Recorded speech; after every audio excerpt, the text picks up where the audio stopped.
Personne n'a osé faire un truc aussi putaclic et toi c'est ta vraie vie. Alors, qui je vais cuisiner en premier ? Ta question m'énerve beaucoup. En fait, tu te dis, t'as une communauté et que tu vas proposer ton produit et forcément ça va se vendre. Sauf que pas du tout. Ça a été un énorme flop. Et c'est pas grave, on fait tapis comme au casino. Ça m'a pris toute ma trésor. Petite question de fin, est-ce que vous avez arrêté de travailler ? Salut à toutes et à tous et bienvenue dans Solo Nation, l'émission des solopreneurs. Ici, notre devise, c'est liberté et indépendance. Et notre terrain de jeu, c'est la création et le business en ligne. Je suis Flavie Prévost, j'ai créé Le Board, le premier podcast et premier incubateur pour solopreneurs de France. Et je me suis entourée des queens et des kings du business en ligne à mes côtés pour co-animer cette émission. Parce qu'il faut tout un village pour réussir en solo. Aujourd'hui, question iconique du business en ligne, peut-on vraiment gagner de l'argent sans travailler ? Aujourd'hui, on va parler des revenus passifs et je vais appeler tout de suite mes invités et co-animateurs pour en débattre avec moi. C'est parti.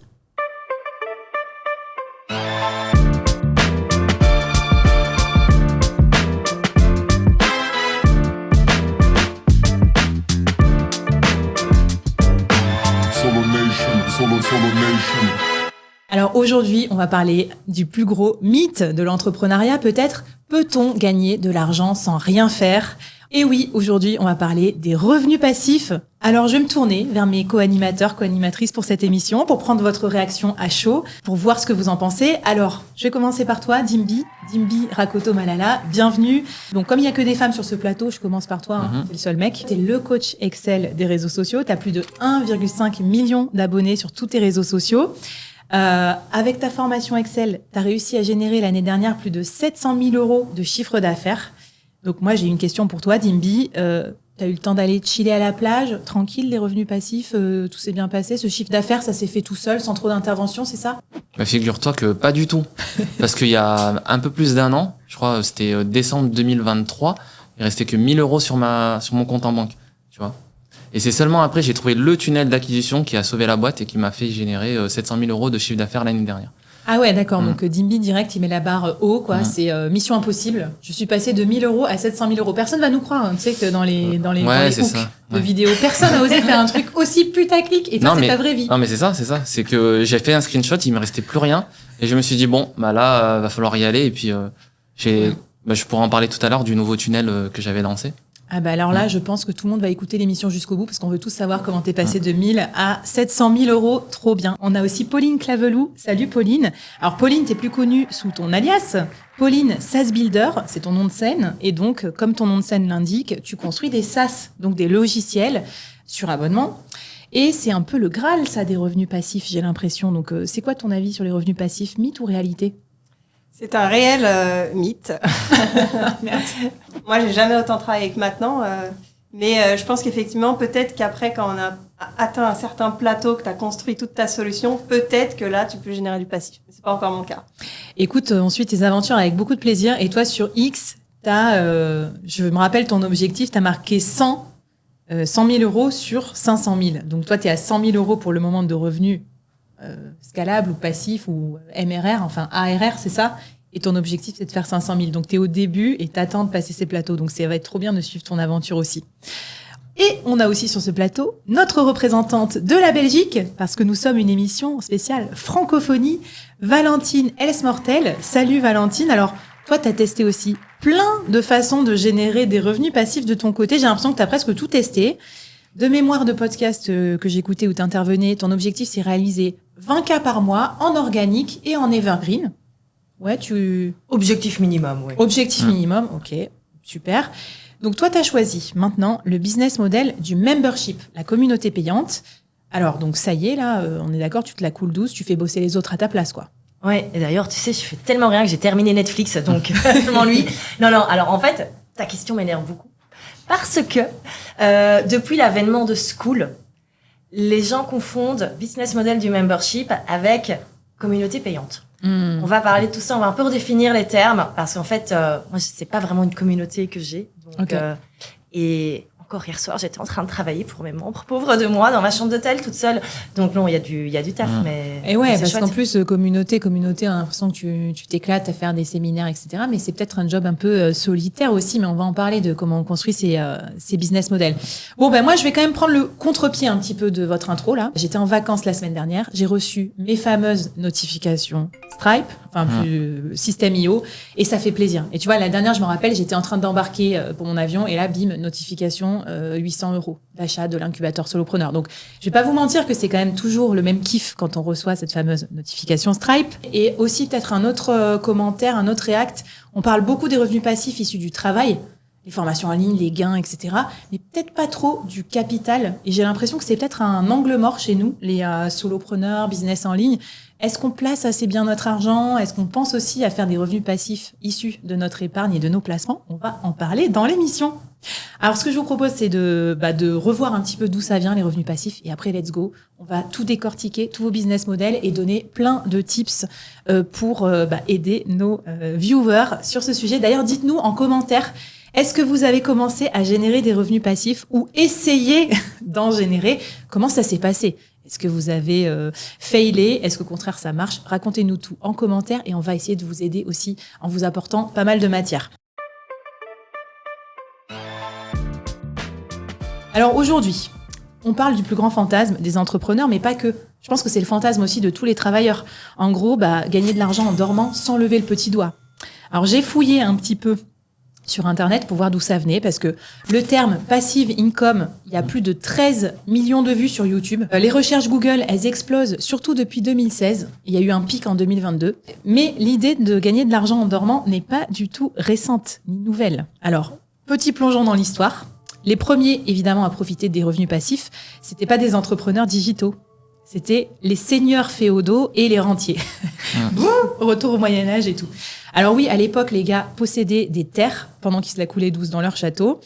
Les paysans trimaient pour leur verser des rentes. Alors, il n'y avait pas de tunnel de vente automatisé, mais le principe était le même. Tu possèdes un actif et en fait, tu le fais fructifier. Ça te rapporte de l'argent sans que tu aies besoin de travailler. Ensuite, il y a eu au 19e siècle la montée de la bourgeoisie, les rentiers modernes. Donc eux, ils avaient des revenus de leur patrimoine. J'en parlais tout à l'heure. Donc immobilier, actions, obligations. Et avec eux, est arrivé le concept de ton argent travaille pour toi. Et ensuite, il y a eu une troisième accélération, le 20e siècle. Là, ce concept a explosé. Les années 80, alors moi, je ne savais pas que c'était si vieux que ça, ce bouquin. Robert Kiyosaki, Père riche, Père pauvre. Donc, un livre qui a popularisé l'idée que monsieur et madame tout le monde, en fait, pouvaient aussi faire des placements et accéder à la liberté financière, un autre mot qu'on voit beaucoup maintenant. Et enfin, quatrième boom, l'arrivée d'Internet. Et alors là, on n'a plus parlé de rente ou d'actions en bourse, mais produits digitaux, formation en ligne, affiliation, crypto et même des revenus via YouTube ou TikTok. Je me tourne vers toi, Dimi, parce que ça, je sais que tu es assez fort là-dessus, tu pourras nous en parler. Donc aujourd'hui, on voit ça partout. Tu scrolles sur Insta, sur TikTok, 5 façons de gagner des revenus passifs en 2025, comment j'ai fait 10K en dormant. Enfin, moi, je sais pas, mon feed, il est inondé, je sais pas vous. Mais attention, les revenus passifs, c'est pas toujours la belle vie. Donc derrière ce rêve de liberté financière, il y a souvent beaucoup de boulot. Vous avez déjà commencé à en parler. Et il y a des risques financiers. Il y a des business models plus performants que d'autres. La vraie vie des solopreneurs, on va la débunker sans filtre. C'est le projet de cette émission. Et on va regarder ce qui marche pas. Et surtout, comment on peut faire pour gagner de l'argent sans travailler, ou en tout cas en bossant moins peut-être qu'aujourd'hui. Alors, moi, je vais mettre un peu les pieds dans le plat quand même pour voir un petit peu qu'on avance dans les business models, que je vous fasse parler un petit peu de vous. Je vais cuisiner Dimby en premier. Alors, est-ce que tu peux nous raconter vraiment ce qu'il en coûte aussi de faire une formation en ligne? Parce qu'on voit que les gains, mais c'est quoi comme investissement derrière en termes de temps, d'équipe, etc. Combien de temps ou d'argent on doit mettre pour faire une bonne formation en ligne? Moi, je peux te dire déjà comment j'ai commencé. Donc, moi, à la base, j'étais créateur de contenu. Enfin, je partageais des tutos sur TikTok et Instagram. Donc, aucun investissement financier pour commencer. Et c'est seulement après où je me suis dit... Alors, t'avais ton temps quand même, t'investissais ton temps. Ouais, c'est ça. J'étais en rupture conventionnelle avec mon ancien employeur. Donc, il me restait 1 an pour lancer un business. Et ça, j'ai commencé à partager sur les réseaux, mais plus pour le fun. Parce que je m'étais dit, j'aime bien TikTok, j'aime bien Excel. Pourquoi pas poster des tutos sur TikTok? À l'époque, il n'y en avait pas. Ouais. Et ça prenait bien. Donc, je me suis dit, je vais continuer à faire ça. Et c'est seulement après, je me suis dit, il me faut un produit, il me faut quelque chose à vendre. Sauf que je peux pas donner 1 heure de formation à chaque personne. Dans ce cas-là, mon revenu, il est plafonné. Donc, je me suis dit, il faut que je vende quelque chose. Et à l'époque, il y avait soit les templates, donc un produit digital, soit une formation. Donc, je me suis dit, je vais partir pour la formation parce que j'aime bien de partager le savoir plutôt que vendre un produit tout fait, prêt à l'emploi. Et c'est comme ça que j'ai commencé. J'ai créé ma formation et après, premier échec. Voilà. Je m'attendais pas à ça. Je pensais que dire, alors là, voilà, les chiffres ont augmenté, etc. Non. Premier échec. Moi, je vends ma formation au début, genre 89 €. Parce que je m'étais dit, moi, je me vois pas mettre beaucoup plus dans un business. Non, je me voyais pas mettre beaucoup plus dans un produit et que 89 €, ça me paraissait bien. Sauf que là, il y avait aucun achat. T'avais combien de personnes qui te suivaient à l'époque ? À l'époque, je pense sur Instagram, il y avait peut-être 80 000 personnes, 60 ou 80 000 personnes, et sur TikTok, 150 000, je pense, ou 200 000. Donc c'est encore plus la loose quand on sait ce Ouais, chiffre. c'est ça. Ouais. Parce que j'allais dire, si t'as 13 personnes qui te suivent sur Insta, comme quand on a commencé, ok. Mais en fait, tu te dis, t'as une communauté et que tu vas proposer ton produit et forcément, ça va se vendre. Sauf que pas du tout, tu vois. Et là, j'étais vraiment, tu vois, j'étais déçu. Je me suis dit, ah mince, j'ai fait, je crois, 3 ventes en 2 semaines. Et après, c'est là où je me suis intéressé au copywriting. J'ai pris un copywriter, première page de vente copyrightée, j'ai amélioré, etc. Et petit à petit, j'ai fait des améliorations. J'ai amélioré mon freebie. J'ai créé une séquence mail avec un copywriter pour que les gens qui s'inscrivent pour télécharger le freebie, donc le e-book Excel que les gens peuvent télécharger, cette séquence mail là, faut qu'elle soit, qu'elle donne envie d'acheter. Ouais. Et là, t'as vu tout de suite des résultats avant-après ou pas? Parce que des fois, quand on met du pognon dans des freelances pour nous aider, en plus c'est à fond perdu alors qu'on n'a pas encore gagné d'argent, ça peut être un peu risqué aussi. Ouais, j'ai quand même vu la différence. Okay. Est-ce que ça a remboursé tes dépenses? Oui. Au bout de quelques semaines, parce que au début, ça vendait toujours pas rapidement. Tu vois, j'avais, 30 à 50 personnes qui téléchargeaient le e-book, donc mon freebie, mais il y avait pas, moi, mon pourcentage de conversion, il est très très faible. Donc c'était compliqué. Et donc ce que j'ai fait, c'est que petit à petit, j'ai monté le prix. Donc au lieu de 89 €, je suis passé à, je crois, 249 € plus 50% de réduction pour les personnes qui téléchargeaient le freebie. Ok. Et là, ça commençait à se vendre, tu vois, parce que les gens ils disent, il y a une promo qui dure 1 semaine. Et dans ce cas-là, ça les pousse un peu plus. Sauf que moi, j'ai toujours les mêmes charges et y a toujours autant de ventes, quoi. Ça n'a pas augmenté le taux de conversion. Okay. Donc, ce que j'ai fait, c'est que je me suis dit, il faut que j'arrive à... Si, par exemple, je fais 5 ventes par semaine, il faut que ça puisse payer toutes mes charges. Donc, j'ai augmenté mon tarif en fonction de ça. Et petit à petit, je l'ai monté. Et plus j'ai monté mon tarif, et plus j'avais de ventes, tu vois. Mais ça, c'est trop marrant. C'est des trucs complètement contre-intuitifs. Je te vois au pinet du chef et tout. Qu'est-ce que tu en penses alors de cette stratégie? Écoute, je vais obliger tous les élèves de mes programmes d'écouter ton extrait vidéo parce que je n'arrête pas de leur dire, ce n'est pas parce qu'un prix est bas que les gens vont acheter. Et c'est une des erreurs principales. Mais alors, même pas tout ce qui est produits digitaux et tout. Un freelance trop bas, on va pas avoir envie de l'engager, on va se dire qu'il est pas bon. Et c'est vraiment un truc, faut que ça rentre dans la tête des gens. Mais clairement, parce que c'est la valeur perçue. Puis en fait, si t'as pas besoin de quelque chose, même si ça coûte 1 €, t'as pas envie de l'acheter. Tu achètes à partir du moment où tu perçois la valeur. Non, mais c'est surtout pour moi, la formation quand elle était à 89 €, j'attirais des gens qui étaient là, ils disent je vais acheter une formation et puis je l'utilise quand j'aurai le temps. Alors que là maintenant, le tarif minimum, c'est 950 €. Bon, il y a plus d'accompagnement, il y a plus de bonus, etc. Mais les gens, quand ils s'inscrivent, ils payent 950 €, ils se disent, là, il faut que je rentabilise et ils suivent la formation jusqu'au bout. Oui, tu as peut-être premiumisé aussi tes clients parce que moi, j'ai un autre format, c'est pas formation en ligne, mais c'est des cohortes. Mais moi, j'ai monté mes prix de cohorte en cohorte. J'ai commencé à 1 000 € avec 7 personnes, ma première cohorte. Et maintenant, je suis à 8 000 €. Tu vois, et c'est ma 7e cohorte. Et en fait, j'ai monté à chaque fois de 1 000 €. Et en fait, qu'est-ce qui se passe? C'est que j'ai de plus en plus de facilité à le vendre. Il est de plus en plus sold out hyper vite, mon bootcamp. Et en fait, c'est juste que les gens ont évolué. Maintenant, c'est des gens qui ont 100, 150 000 € de chiffre d'affaires annuel. Donc, pour eux, c'est une goutte d'eau. Là où avant, 3 000 € pour quelqu'un qui faisait 50 000 € annuel, c'était plus tu vois, plus de pression financière. Ok, trop cool. Qu'est-ce que ça vous inspire, là, l'épopée des formations en ligne de Dimby? En fait, tout ce questionnement, et je pense que c'est ça qui est hyper intéressant de voir. Tu as vu qu'il y avait des choses qui bloquaient, ok, il y a la conversion, comment je fais? De tester, on voit que dans ta manière, tu as testé plusieurs choses, tu as pris un copywriter, tu as augmenté le tarif. Et en fait, tout ça, c'est des choses qui, justement, se font pas au début.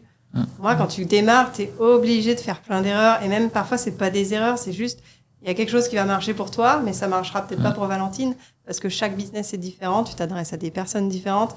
Et ça, je trouve que c'est assez riche dans ton parcours, pour le coup. Il y a un truc intéressant que tu as dit, c'est que tu as vraiment travaillé l'offre, tu as rajouté du coaching, etc. Et moi, j'ai toujours dit, une formation en ligne, tu vends pas une formation en ligne, en fait, tu vends un package.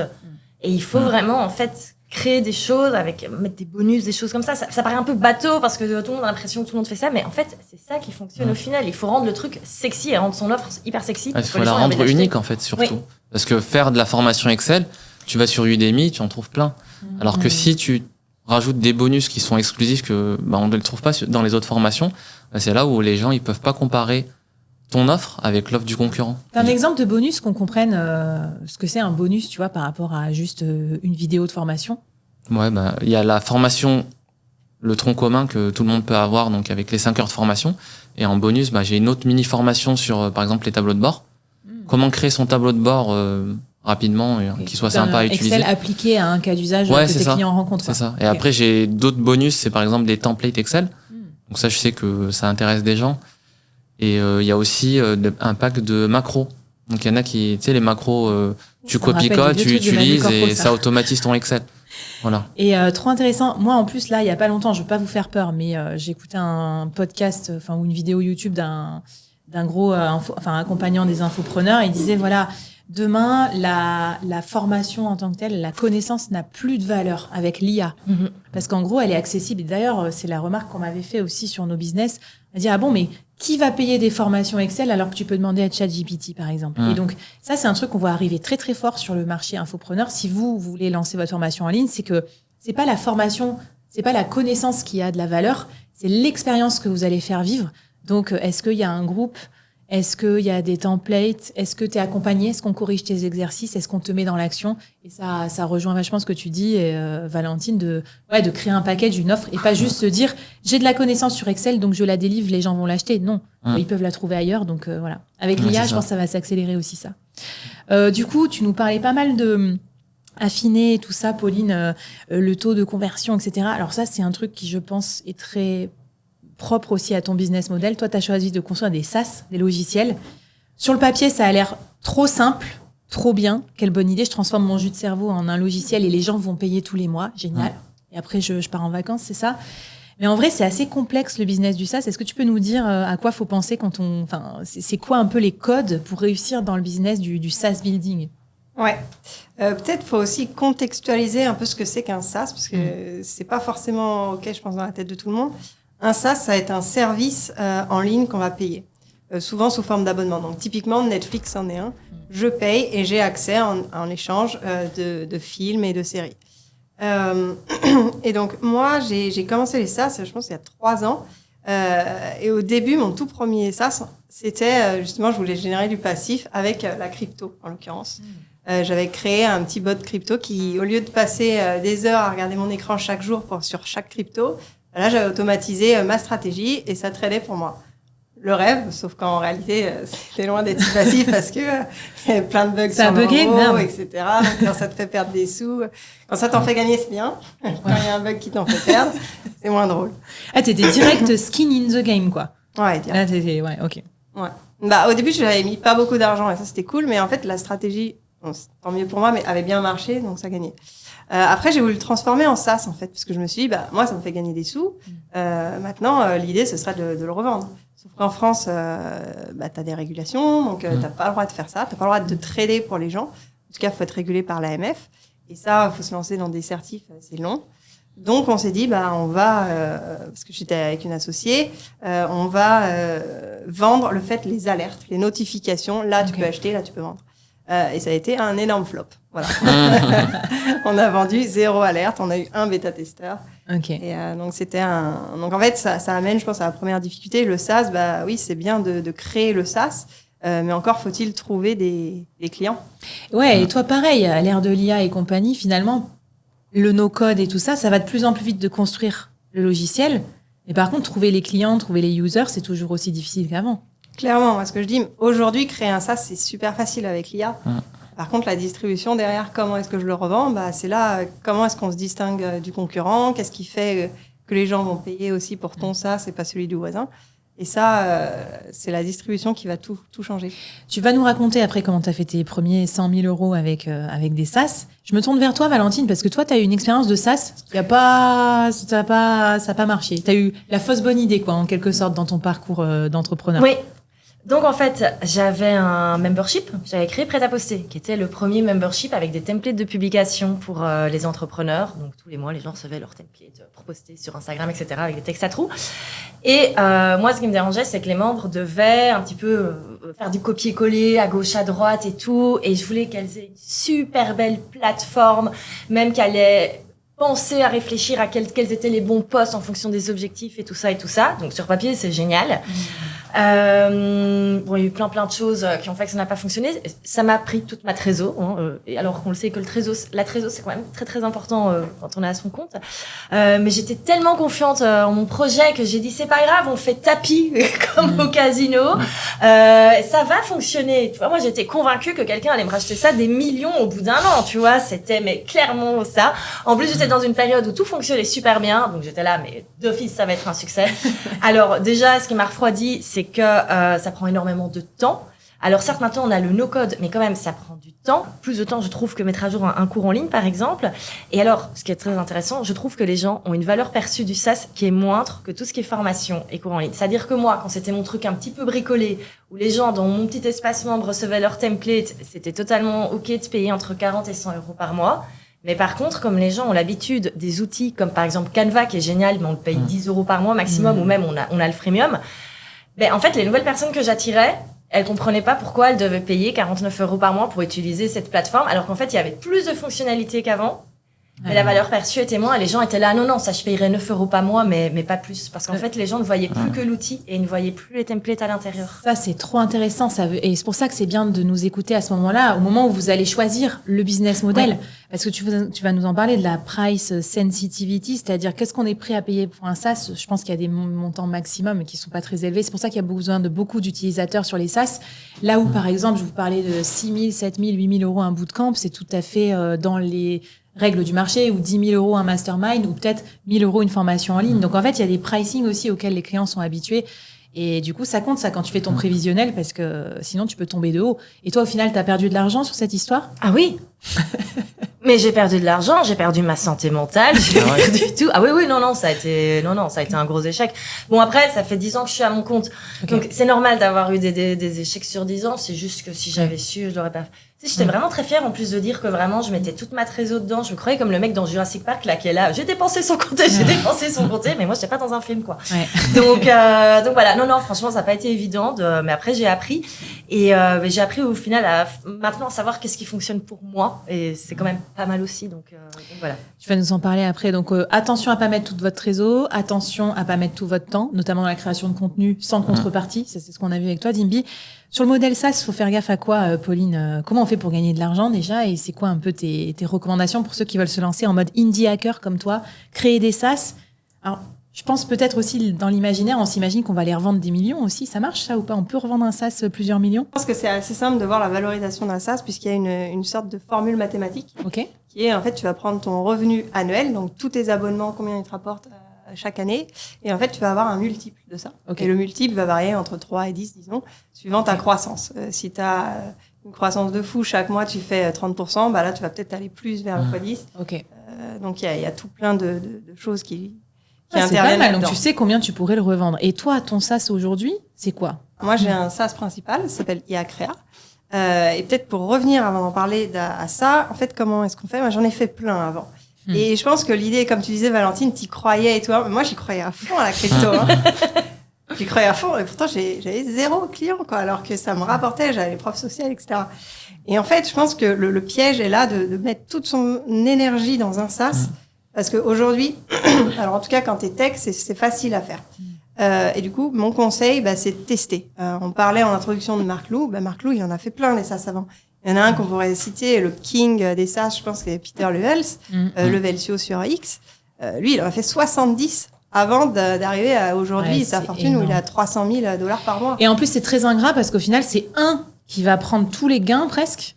Et tout le reste du portfolio va être pourri, quoi. Enfin, c'est vraiment la loi la loi de Pareto, hein, j'ai l'impression, les SaaS. T'en as un ou deux qui vont y performer et les autres, Alors après, par contre, dans tes SaaS, tu peux avoir une logique. Donc, par exemple, capitaliser, t'as mis une fois en place une campagne de mail. Normalement, tu peux à peu près reprendre les mêmes. Bien sûr, tu vas changer les textes, etc. Mais tu sais, une fois que t'as fait un SaaS, tu sais quels outils utiliser. Parce que ça prend énormément de temps au début. De savoir quel outil je vais utiliser pour l'emailing, quel outil pour les bases de données. Il y a plein de choses comme ça. Et une fois que tu l'as fait une fois, normalement, tu peux capitaliser d'un SaaS à l'autre. Alors ça, c'est super. Je jump sur le conseil. Ouais.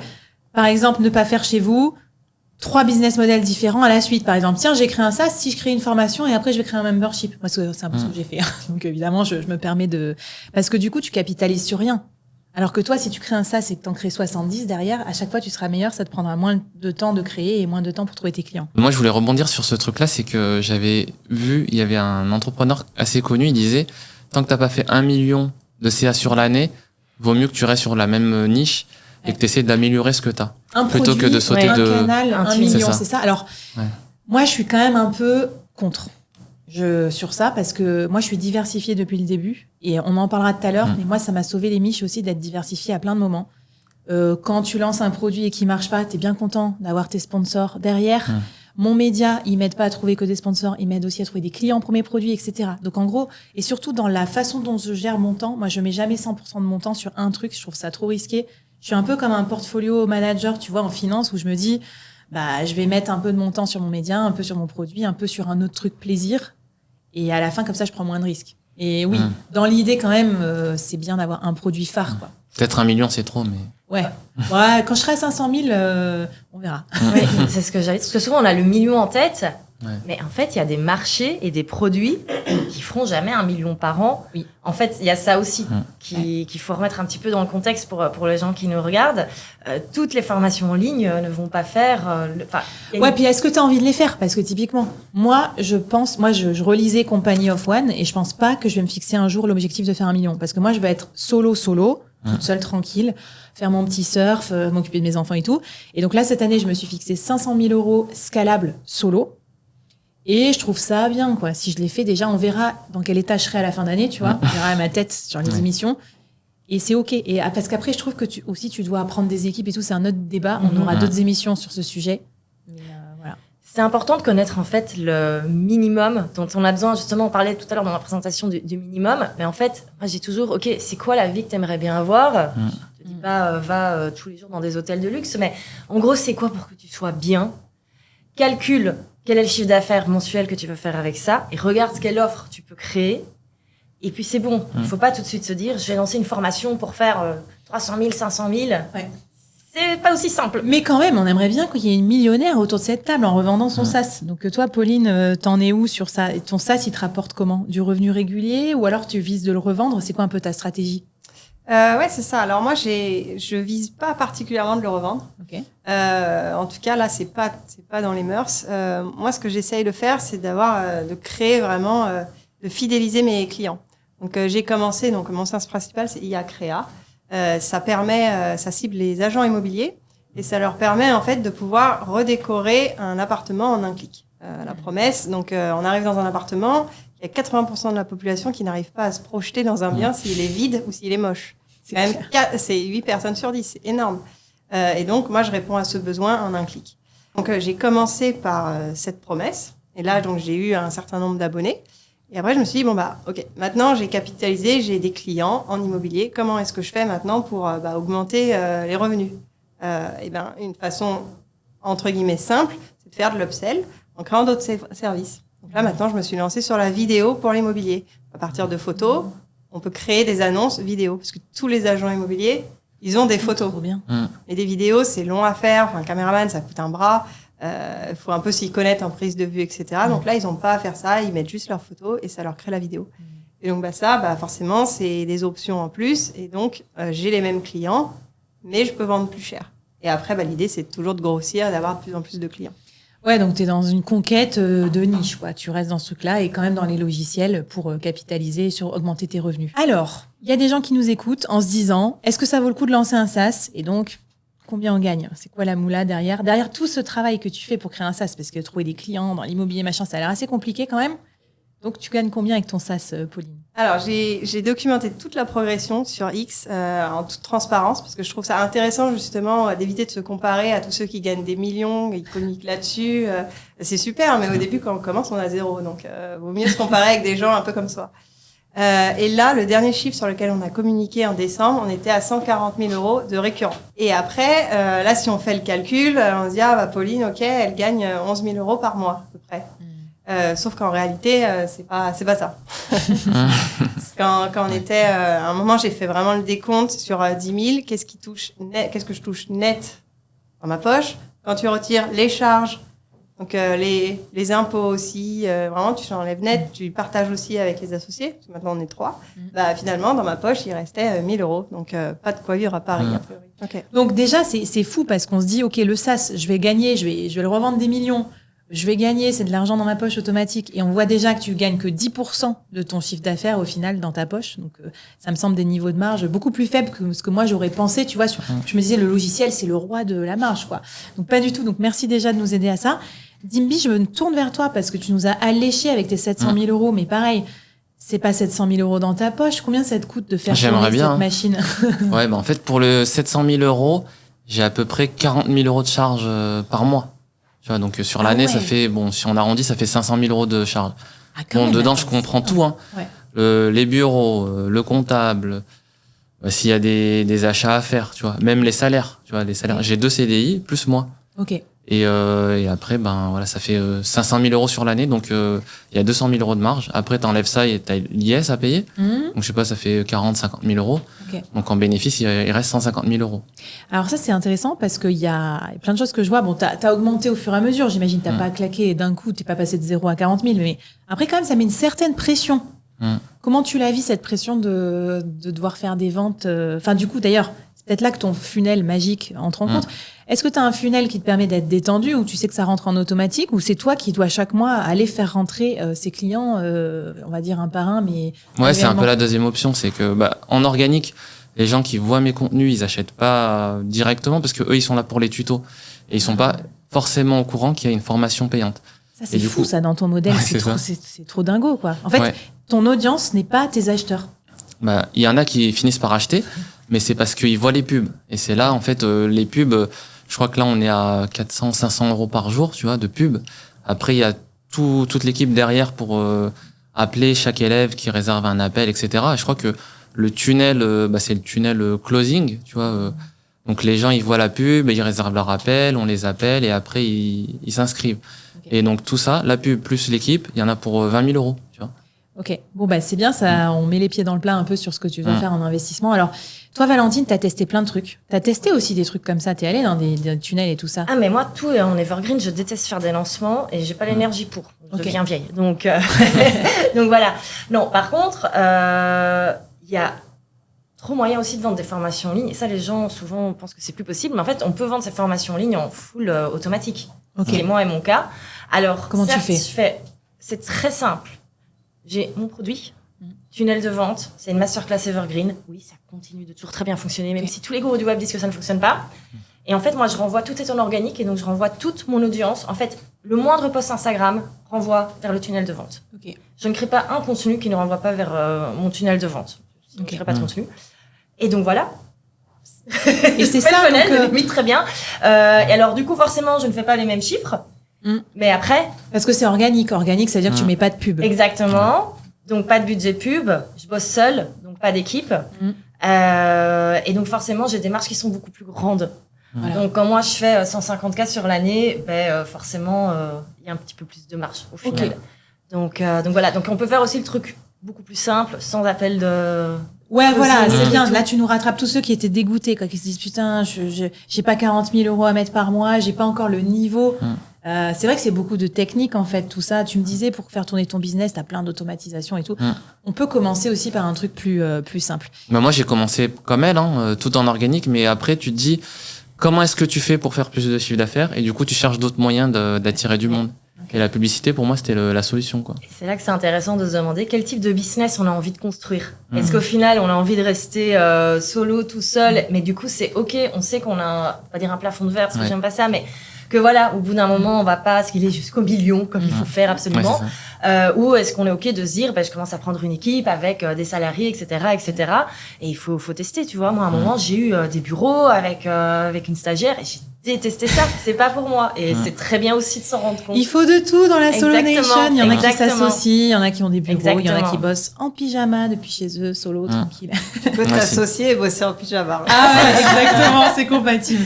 T'as raison. Alors, on va parler du membership, j'aimerais bien, parce que donc là, on a fait les SaaS, on a fait les formations en ligne. Membership, c'est quoi ce nouvel Eldorado? Comment on fait pour gagner de l'argent avec les communautés? C'est quoi le modèle derrière? C'est pas du tout nouveau. Justement, comme je te disais, les gens maintenant confondent membership avec c'est tout la ce qui est hype. communauté en ligne. Oui, parce qu'il y a Hormozy qui nous a fait school et enfin voilà.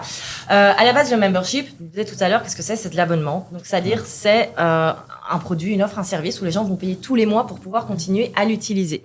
Celui qui est venu avec ça dans tout ce qui est produits digitaux, vraiment le grand gourou dans tout ça, c'est Stu McLaren, qui en gros nous expliquait qu'au lieu de vendre une fois une formation en ligne à 500 000 euros, en fait, faisons un membership, comme ça les gens payent tous les mois 49 euros et au final, tu auras des revenus récurrents sur le long terme, tous les ans, parce qu'on sait le plus dur, c'est acquérir des nouveaux clients. Et s'ils achètent une fois, après, c'est terminé. Tandis que s'ils restent un petit peu dans ton écosystème et qu'au fur et à mesure des années, ton chiffre d'affaires va grandir. Finalement, ça allait bien avec la mode des SaaS, où en gros, on a vu quand même l'âge d'or des SaaS, où on s'est tous mis à avoir plein de SaaS, plus de possession, que des abonnements, des Netflix, des comptes dans tous les sens. Donc, le membership était un peu dans cette logique-là. Ouais, exactement. Sauf qu'il y a beaucoup de personnes qui se sont plantées avec ça. Pourquoi? Parce que dans des produits à 49 euros par mois, ils ont mis ce qu'il y a normalement dans une formation à 1000 euros, 2000 euros, 3000 euros.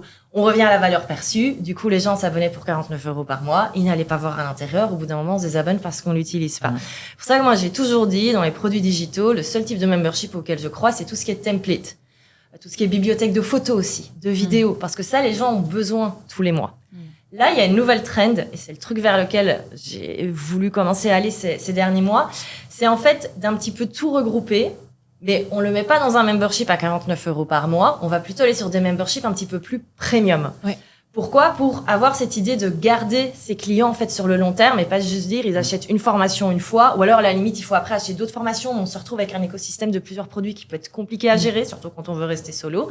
Et donc moi je me suis vraiment dit, mais en fait je vais tout rassembler. Je vais mettre toutes mes formations en ligne. Alors là, il y a beaucoup de gens qui m'ont dit, ah oui, mais la valeur perçue et tout, oui, mais la formation en ligne, la valeur perçue diminue, l'IA est là, donc voilà. Ce que les gens voient, c'est plutôt le côté d'être certain d'avoir accès à toute l'information qui est bonne, avoir une communauté, avoir accès à des lives, etc. Et moi, ce que je joue beaucoup aussi, c'est sur les templates. Parce que d'abord, j'adore créer ça et je sais que c'est quelque chose que mon audience a besoin. Et notamment les templates de publication que maintenant je viens d'imbriquer. Comme ça, en fait, les gens, ils ont vraiment clé en main pour créer leur business en ligne. Ils ont tout. Et pourquoi, du coup, j'en fais pas un produit à 4-5 000 euros une fois? Mais c'est parce qu'en fait, moi, je sais que mon audience reste. Et surtout qu'un business, c'est pas une fois un an. En fait, quand t'as trouvé un peu ta safe place, ton mentor, etc., que t'apportes le bon contenu, je trouve que c'est relevant de se dire tous les ans, on va rester. Et continuer de recevoir la nouvelle matière, etc. Donc moi, j'ai tout mis sur un seul produit pour justement simplifier. Donc maintenant, j'ai plus qu'un grand membership. Alors il y a différents pricing en fonction des formules, est-ce qu'on a accès à moi ou pas entre guillemets, pour avoir un tunnel de vente et que mon contenu redirige uniquement vers ce tunnel de vente. Je me reconnais vachement dans la simplification de l'écosystème parce que pareil, moi comme je suis partie diversifiée, j'en avais de partout. Et les gens m'ont dit, mais putain, on comprend rien. Il y a salarié diversifié d'un côté, ton bootcamp de l'autre, ton machin.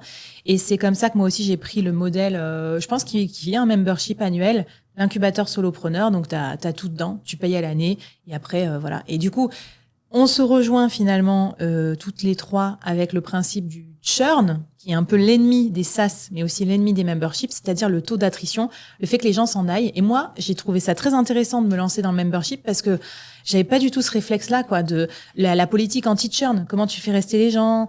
Faut leur envoyer des mails, enfin voilà, c'est tout une nouvelle boîte de Pandore qui s'ouvre, quoi. Enfin, c'est hyper intéressant, mais c'est fatigant aussi. Parce que ça demande des actions marketing intenses, contrairement à une formation en ligne. Alors, formation en ligne, c'est plutôt le lancement qui est fatigant, mais là, c'est garder les gens actifs et connectés et abonnés. C'est pour ça que moi, j'ai mes templates. Ok. Et toutes les semaines, ils reçoivent les templates pour les Reels. Alors, peut-être que je vais le faire après tous les mois, je sais pas encore, mais c'est vraiment le truc pour garder les fait gens. rester. Parce que du coup, oui. Ok. Très bon tip, ça, trouver un truc pour les faire rester. Moi, j'ai des templates aussi solopreneurs. Et voilà, après, il faut comprendre aussi quelle est la valeur ajoutée de ton produit, quel bonus tu peux mettre dans ces 3 business models. Bon, trop cool. Alors, moi, j'ai envie de vous parler aussi d'un business passif dont on n'a pas parlé. Je crois pas que vous l'ayez mentionné, mais peut-être que vous en faites. C'est tout ce qui est sponsoring, pub, affiliation. Vous en faites ou pas? C'est en projet. En projet. En fait, j'explique pourquoi j'ai pas mis le focus dessus. L'affiliation, c'est que comme mon audience pour l'instant est pas non plus énorme, en fait, avant que, en termes d'investissement de temps et d'énergie, que ça me rapporte quelque chose, j'ai préféré passer du temps sur des produits que je vends entre 1000 et 2-3 000 euros. Ouais, clairement. Mais par exemple, tu vois, Dimby, tu pourrais en faire avec tes 1,5 million de followers. Tu gagnes de l'argent grâce à TikTok, par exemple? TikTok, non, parce qu'il faut faire des vidéos de 1 minute ou plus. Et moi, je fais des vidéos plus courtes. Ouais, mais c'est ça en fait, c'est que ouais, non, il y en a qui font ça, des vidéos plus longues, mais je trouve des fois c'est parler pour parler. Moi, je veux juste délivrer mon tuto, que ce soit le plus efficace dans le temps le plus court possible. Okay. Donc si je fais plus d'1 minute, tant mieux, je touche un peu d'argent, sinon non, quoi. Ok. Mais ça rapporte pas grand chose, hein. Faut faire vraiment beaucoup de vues pour gagner de l'argent. Oui, alors moi, du coup, je conseille pas trop le AdSense et tout, on en a parlé, parce que c'est vraiment, t'es hyper mal payé au lance-pierre. En fait, c'est l'ubérisation des créateurs, hein. Tu dépends aussi de la plateforme, hein. Si jamais la plateforme, elle te dit, non, lui, je le pousse moins, Donc, j'espère que je vais pas me faire ban par YouTube en disant ça. Mais bon, bref, moi, je conseille vraiment les partenariats sponsoring que tu vas prospecter. Moi, j'en fais beaucoup avec le board. Et en fait, mine de rien, l'année dernière, ça m'a rapporté 50 000 euros sur mes 300 000 euros. Toi, c'est pas rien. C'est pas mal, hein. Et là, cette année, je vise au moins 100 000 euros. Et donc, tu vois, c'est pas désagréable parce qu'il y a une partie scalabilité, pas tout. Une partie passivité, parce qu'une fois que tu as signé, après, tu mets ton pré-roll sur ton podcast et ça tourne. Alors oui, il y a le petit instant prospection, mais à vous écouter quand je vous entends parler, je me dis qu'en fait, prospecter un sponsor et se taper dans la main, c'est peut-être moins chiant que construire un SaaS ou faire des lancements de formation ou faire des templates toutes les semaines. Donc voilà, je voulais un peu le mettre sur le tapis parce que voilà. Et moi, j'aimerais bien, mais je trouve pas les sponsors. Ouais, je vais t'aider à trouver des sponsors. Il faut. Tu sais, j'ai une base mail assez importante avec tous les gens qui ont téléchargé le e-book, donc qui reçoivent de la valeur toutes les semaines. Mais j'aimerais bien la monétiser pour que ça m'apporte une sérénité, quoi. Voilà. De ce côté-là. Écoute, intéressant. Et puis sinon, sur cette table, dans notre casting Solo Nation, il y a aussi des spécialistes en finance et en investissement. Et ça, c'est peut-être le dernier point, parce que vous n'en avez pas parlé. Je voulais prendre votre avis là-dessus. Est-ce que vous faites de l'investissement? Est-ce que vous investissez votre trésor ou de l'épargne à titre patrimonial pour faire fructifier aussi votre capital et pas juste votre chiffre d'affaires? Par rapport à toute la marge que j'ai dégagée l'année dernière, moi, mon but, c'est de créer d'autres sociétés. Okay. Donc, créer d'autres business qui soient en lien plus ou moins avec ce que je fais déjà, pour pas perdre les gens. Tu sais, il y a des fois où je regarde des vidéos sur Internet. Tout à l'heure, tu parlais d'ouvrir une laverie. Tu sais, je me dis, ah ouais, pourquoi pas, c'est une bonne idée. Sauf que c'est complètement déconnecté de ce que je fais. Donc, là, mon idée, c'est, pour cette année, d'essayer de créer 2 ou 3 business qui sont en lien avec ce que je fais. Donc, création de contenu, ou je t'en ai parlé tout à l'heure, et c'était la création d'un tapis de souris Excel. Donc ça reste en lien avec Excel, ou sinon il y a aussi je sais plus ce que j'avais pensé, mais en tout cas d'autres business liés à ce que je fais ou ce que j'aime faire, et au lieu de faire appel à des freelances, de créer mon business autour de mes besoins. Voilà. Ok. Donc toi tu diversifies, mais toujours dans ton travail en fait. Tu fais pas fructifier forcément ton capital, genre en bourse, en actions, en crypto. Non. Valentine, tu as cet aspect patrimonial pour toi aussi en tant qu'entrepreneur? Alors, pas encore, parce que pendant des années, j'étais convaincue qu'un jour, j'allais revendre mon business. Non. Surtout que j'ai tout remis à fond sur mon personal branding. Okay.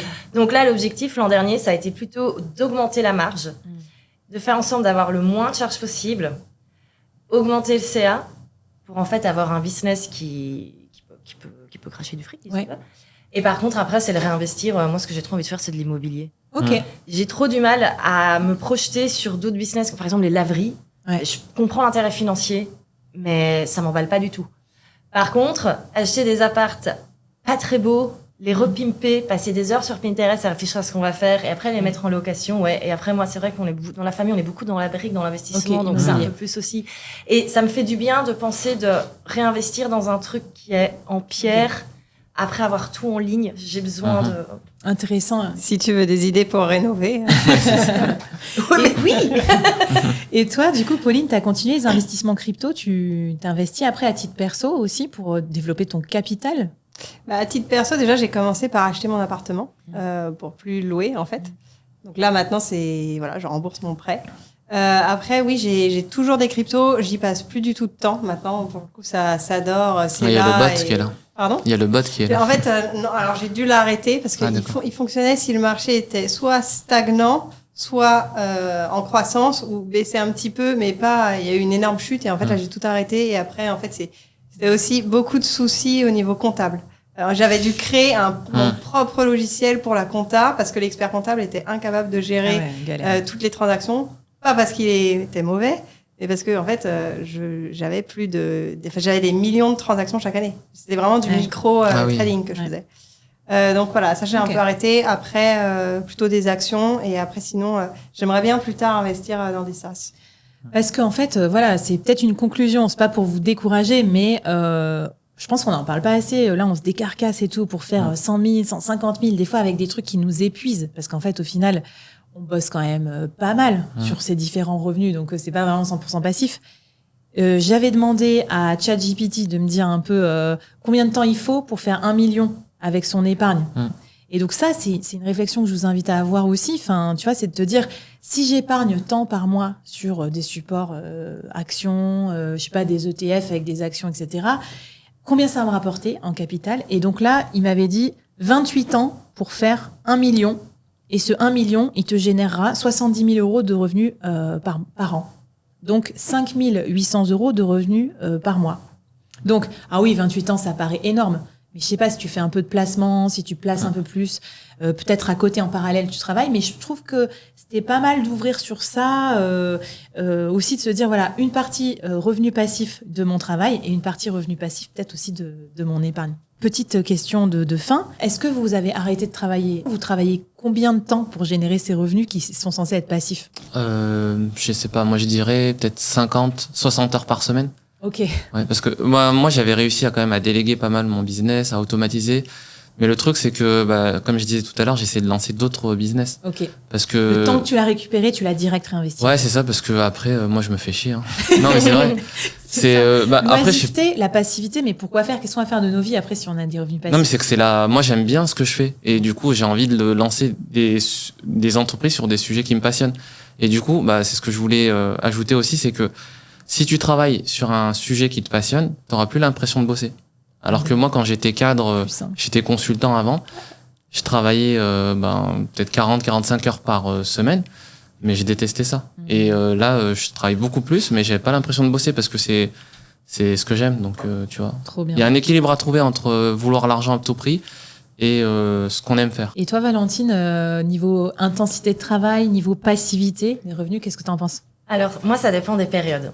Il y a des moments où je retravaille la machine, entre guillemets. Je retravaille l'offre, tunnel de vente, etc., etc. Ça dépend, mais moi, une fois que je suis lancée, je fais des grosses journées, quoi. Par contre, une fois que c'est là, et que ça tourne, honnêtement, c'est 1 heure par jour. Ah ouais? Alors, tu vas me dire, qu'est-ce que tu fais, du coup, à côté de tes journées? Soit profiter de prendre un peu de temps pour soi, du sport, machin et tout. Mais surtout, moi, j'ai toujours passé du temps à essayer de développer des nouvelles idées. Alors, ça n'a pas toujours pris. Et donc là, je lance encore d'autres nouveaux projets. Donc voilà, mais sinon vraiment 1 heure bien effective. Mais après, c'est clair qu'il faut avoir construit la machine avant. Et souvent, on pense que c'est impossible les revenus passifs. Mais moi, j'ai souvent que c'est un peu comme avoir son body goal avec le sport. Tu vois, les gens ont très envie d'avoir leur summer body l'été, mais ils n'ont pas forcément la motivation d'aller à la salle de sport. Mais c'est pareil, en fait, il faut énormément taffer avant d'avoir ce truc tranquille. Bon, et toi, Pauline, verdict, combien d'heures de travail pour ces revenus soi-disant passifs? Moi, je suis comme Dimby. Là, je suis dans la construction de la machine, clairement. Donc, je suis plutôt sur les 50-60 heures, ouais, bien. En fait, là, moi, je suis vraiment dans cette construction où là, je mets tout en place. Et en fait, on parlait tout à l'heure du business avec l'upsell, etc. Mais en fait, ça, je me positionne vraiment comme quelqu'un qui s'y connaît beaucoup en IA. Parce qu'avant de faire ça, d'être entrepreneur, j'ai bossé pendant 10 ans en consultante dans l'IA. Avant, on appelait ça le machine learning, mais c'est la même chose. Et en fait, j'ai ce business principal, IA Créa, qui, je pense, occupe 85% de mon temps. Mais à côté de ça, j'ai tout l'aspect création de contenu et création aussi de side project. Donc, on parlait d'affiliation tout à l'heure. Là, dans quelques jours, je sors mon propre SaaS d'affiliation. Parce que moi, je l'utilise beaucoup en termes de marketing pour IA Créa, typiquement pour développer le business. Donc, pas pour moi avoir des revenus supplémentaires, mais pour faire profiter, entre guillemets, les personnes qui vont me rapporter du business. Donc, en fait, toutes ces idées, ça se travaille et c'est pour ça que je travaille beaucoup. Mais peut-être qu'à un moment donné, ça se calme une fois qu'on a construit tout ça. On verra, hein. J'allais dire, on n'est pas trop du genre à se calmer, j'ai l'impression, autour de cette table. Mais voilà. Et moi, je voulais dire aussi que avoir des revenus passifs, ça n'empêche pas une certaine forme de travail autre à côté. Par exemple, moi, je peux avoir des revenus qui ont l'air passifs pour l'incubateur solopreneur, les gens vont l'acheter, etc. Mais c'est parce que je travaille mon média. Je suis là sur ce plateau avec vous, j'ai construit cette nouvelle émission, j'ai un podcast toutes les semaines depuis 5 ans. Donc en fait, toute cette partie création de contenu, comme toi, Dimby, je pense, elle est gratuite. Et du coup, elle est rémunérée par les revenus passifs, mais c'est quand même du travail. Alors, par contre, c'est du travail méga kiffant, méga agréable. Moi, je changerais ma vie pour rien au monde. Donc voilà. D'ailleurs, pour finir, on va faire un petit jeu de clôture. Et là, je vais vous prendre au piège du tu préfères. Ça va être des choix cornéliens. C'est un rapport avec les revenus passifs. Allez, Valentine, tu préfères gagner beaucoup d'argent avec des revenus passifs dans un domaine douteux, donc pas très éthique, ou travailler comme une dingo dans un domaine éthique qui te passionne, mais avec des revenus incertains? Non, je vais aller vers l'éthique. T'es sûr? Ouais. On n'affiche pas le drapeau, là, la VAR, pour être sûr si tu dis la vérité ou pas? Non, mais franchement, Okay. moi, ma plus grosse crainte, c'est d'être considérée comme une arnaqueuse, et même d'arnaquer les gens. C'est un très gros souci chez moi. Donc, t'as été prendre la bonne question. Peut-être que je dois être en train de bugger. Il y en a des arnaqueurs aussi dans les revenus passifs. Donc, c'est pour ça que je l'ai pris cette question. Trop bien. Pauline, tu préfères créer un produit qui te génère des revenus passifs pendant 1 an seulement, rapidement, ou travailler à fond pendant 5 ans sans gagner d'argent, mais par contre, après, tu auras des revenus garantis à vie? Ah, l'option 2. Clairement. Ouais. Faire investir. Pour c'est toi facile. aussi. Et puis moi, je suis pas. Je sais plus qui disait tout à l'heure qui s'embête si tu travailles pas. C'est toi, Dimby, je crois. Moi, je sais pas quoi faire si je suis chez moi et que j'ai rien à faire.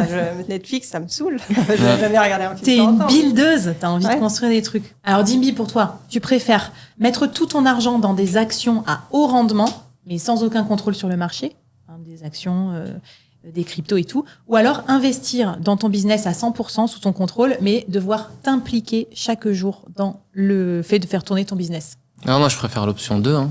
C'est mieux. Mais c'est vrai. Ouais. Parce que tu t'impliques, tu fais ce que t'aimes.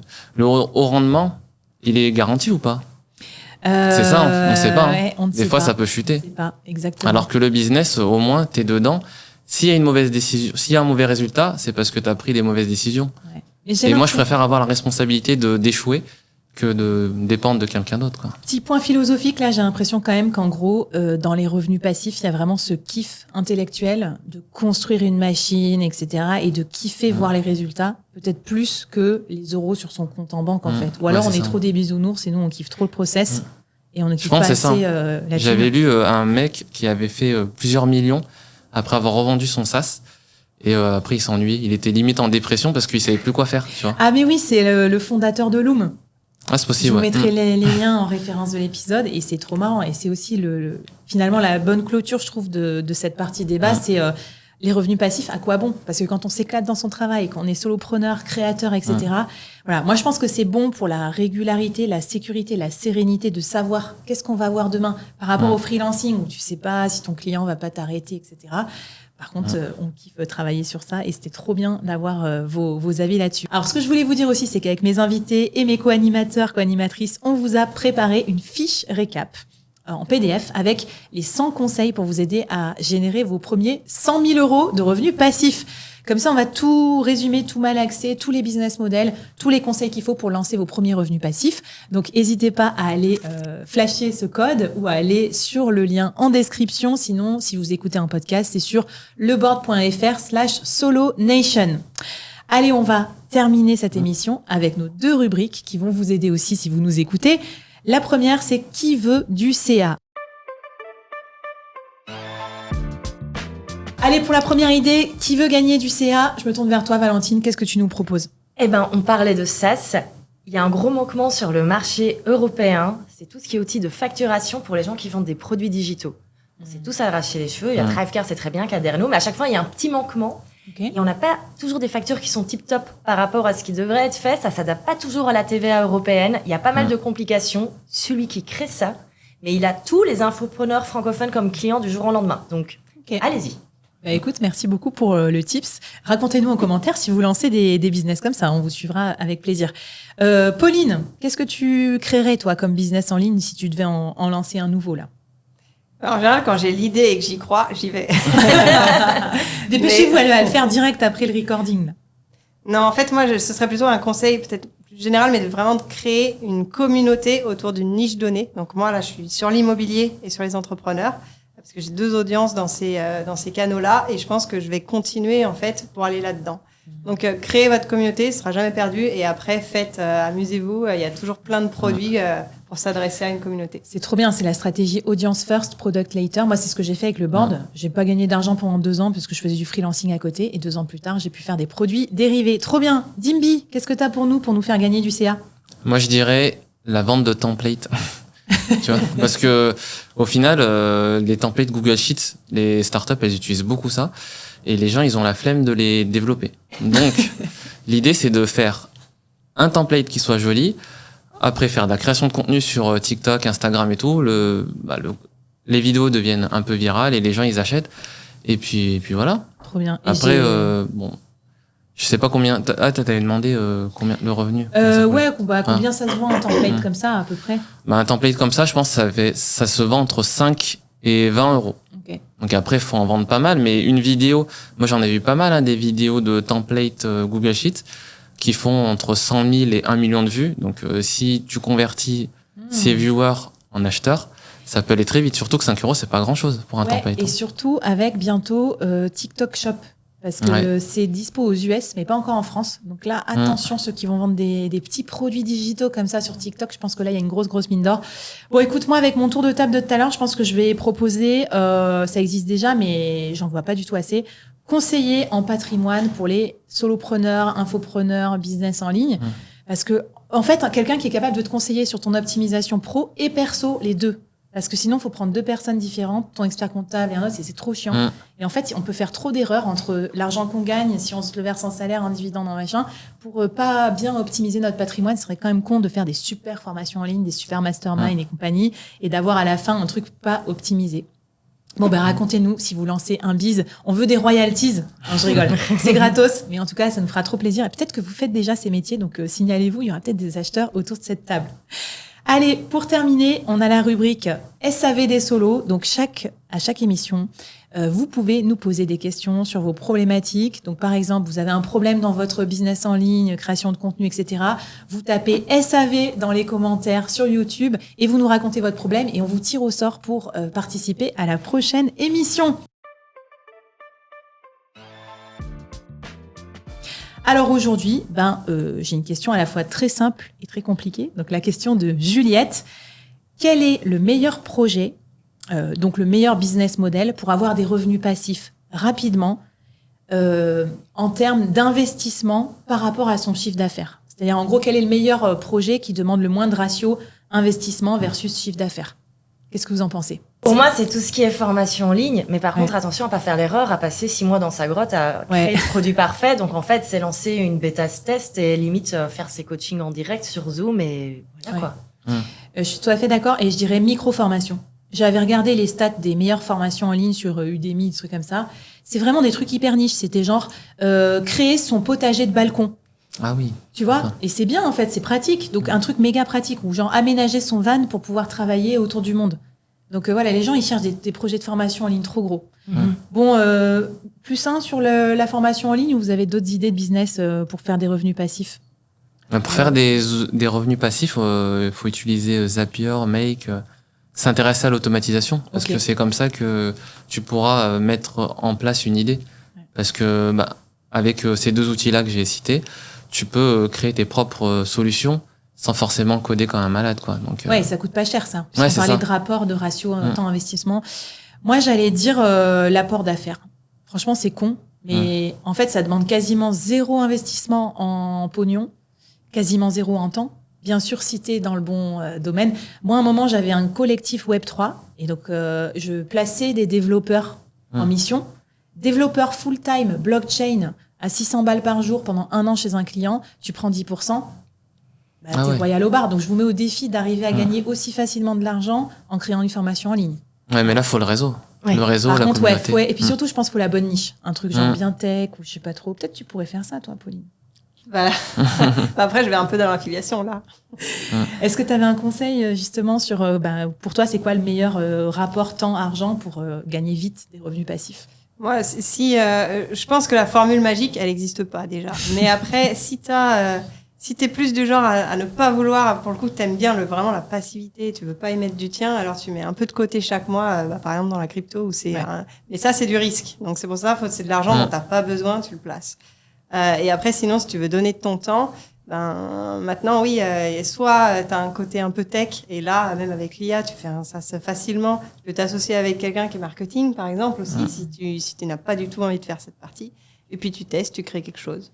Trop bien. Bon, merci beaucoup pour vos conseils. Alors, si vous voulez candidater pour la prochaine émission, pour avoir des tips aussi sur votre problématique du moment, n'hésitez pas. Vous tapez SAV en commentaire et on lira tous les commentaires aussi. Peut-être qu'on vous en donnera des réponses en commentaire. Ils vont passer par là, nos amis. On va pouvoir vous aider à développer des revenus passifs. Enfin, passifs, hein. Vous avez compris. Maintenant, je mets les guillemets comme ça. Si vous m'écoutez en podcast, je suis en train de faire les guillemets avec mes doigts. Merci beaucoup d'avoir suivi Solo Nation. Ou si ça vous a plu comme émission, abonnez-vous. Et puis surtout, laissez-nous un maximum de commentaires sur YouTube, d'étoiles sur Apple Podcast, de likes ou d'étoiles sur Spotify. Je sais plus si c'est des likes ou des étoiles. De likes aussi sur YouTube pour qu'on puisse avoir surtout un maximum de bonnes vibes. Ce qu'on veut faire avec cette émission, c'est montrer que le business en ligne et la creator economy, c'est pas que les Américains. Il y a la francophonie aussi. On va vous donner des conseils à chaque émission pour faire toujours plus. Alors, vive la liberté, vive l'indépendance et puis surtout, vive la Solo Nation, cet espace où on se sent plus jamais seul, même si on est solopreneur. Et à la prochaine. Salut tout le monde. Solo Nation.